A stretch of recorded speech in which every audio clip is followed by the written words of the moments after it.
Hi guys, Mark Crossfield here with Golf WRX Golf Swing Weekly Fix Time every Tuesdays 8:30, and today we are talking wrist angles on the downswing, and the most common kind of reoccurrence I see with golfers who say they struggle with slice tee shots and other shots, but we're going to relate it predominantly to a bit of tee shots. That's where everyone seems to want to improve.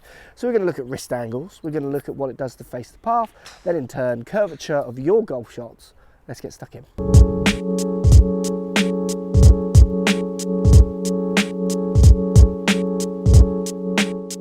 Right, so we're talking wrist angles in the downswing, backswing as well. So let's show you what I mean. So when a player starts their swing, I like to see, say, 2 to 3 knuckles on their left hand, which will tend to put an angle between, say, the back of the left hand and the left arm. It adds a little cupping of the wrist, if you like. And what I like to see students do as they make their swing gradually on the backswing and retaining in the downswing, I like to see my students feel like they're taking that angle out. More common than not is when I get golfers who are really struggling with slicing, so everything they do, they just can't control the ball curving off to the right. It's because they have no control over the face in relationship to the path. So often they say, I try everything I can to hit from the inside, no matter what I do, it still curves to the right. Well, if you hit from the inside and your face is still pointing right of that club path, the ball is going to start right and curve even further to the right. If I make a swing with this little angle at the start between left wrist and left arm up to the top of my backswing and I retain it, if I was to pull down on that club and keep that angle in there, for me not to lose this ball to the right, now I'm going to have to flick forward so much at the bottom. If I do my normal weight shift and pressure shift, handle, drive and turn, I am leaving that club way out of the right or the face of where my path is going, leaving that face way open to that path. I've said this for years. I've talked about revving the bike in videos. I did it, I think, maybe 5 years ago in a video, and I still do it with students now. And it has a massive effect on their game when you get them to understand and feel the wrist angle. So start with that little angle at the start, make your backswing, feel like you're flattening the angle out, so top of your backswing, left wrist, the back of your left arm should feel like it's flattening out. Now, for lots of students who really struggle with this, I actually get them to feel like they're bowing it to get it to flat because they're so reluctant to do it. Then the next thing that happens, and this is the most common mistake I see, they flatten on the way back, but as soon as they pull down on that club, they want to put that angle back in. You've got to feel like you're retaining it on the way down. I say to students, feel like you're showing the pad, so my Puma pad here, to the camera lens, show it to the back wall as you start down to then hit your shots.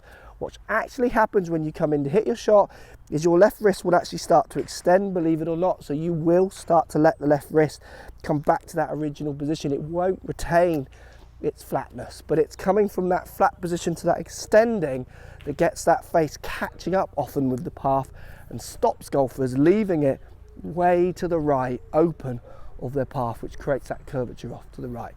Flattening of that left wrist, revving that bike on the way down, it's still a fantastic tip for anyone who struggles with their slicing.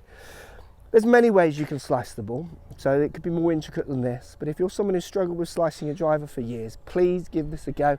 So many of my students benefit from it, and I think you will as well. Right, some more questions coming at you. This one from OMC. We're using the hashtag AskAGG. If you want to ask me a question that gets on the Golf Swing Weekly Fix and other shows I do, use that hashtag AskAGG and I'll pick them up and answer the best ones, or as many as I can. So OMC is asking, I've been working on fixing this issue. It's been working so far, but struggling windy conditions. Any advice? That is a great question, because the trouble is, if you're someone who struggles with a left to right wind, and then you get your little fade going, or you struggle to hold on to your shots with your slice, it's going to make you panic, it's going to make you worry. There's a few things you can do, and I've used them through when I used to play my playing career. You can change the club you use, maybe add a bit more loft. Often you'll find that, so I've got a drive here, wind off the left, I might go to my free wood, which has more loft. I find it easier to turn a little bit left. I found it easier to do the movements or whatever swing fix I'm thinking to fix the slice. That might help you. You might have more club in than you want to, but it might be an option to stop you going out of bounds and dropping those 2 shots. Another thing you could do, and this is the way I always did it, I tended to not drop club as much. I would exaggerate my feeling. So let's pretend my feeling is to try and flatten that wrist and feel like I'm flattening it on the way down. when the wind was off the left, I would do it more. So I would exaggerate that feeling.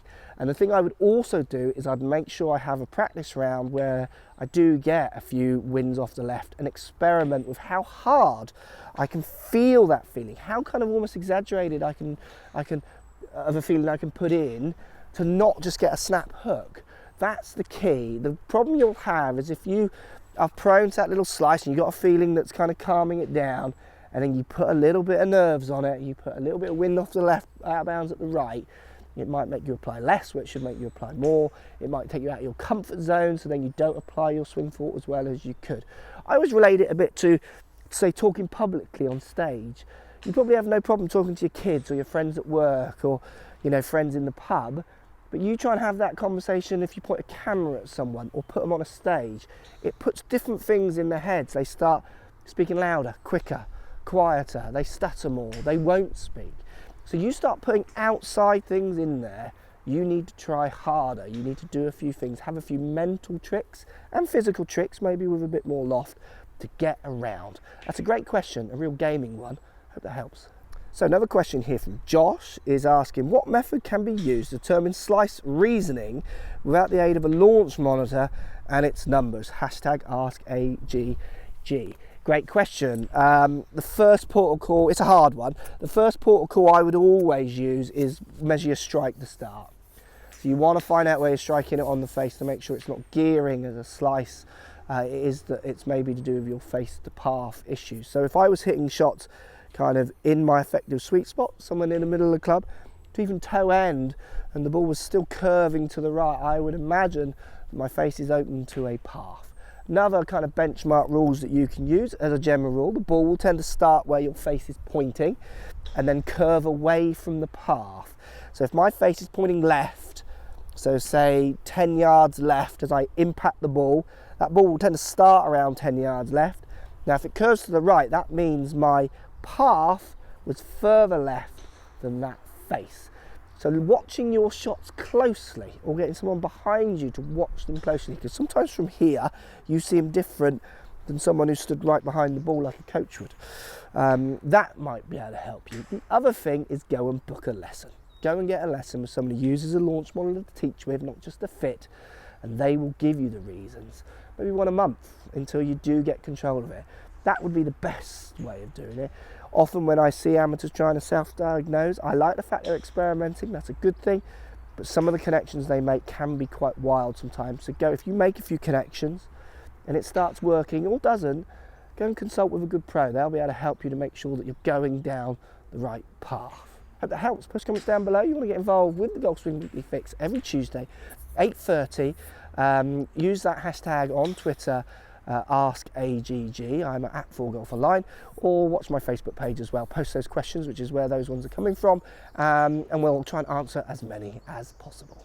Follow me on Twitter, Facebook, Instagram, Snapchat, Periscope, all the normal social places. Also, come and visit my new website, markcrossfieldgolf.com. See you over there.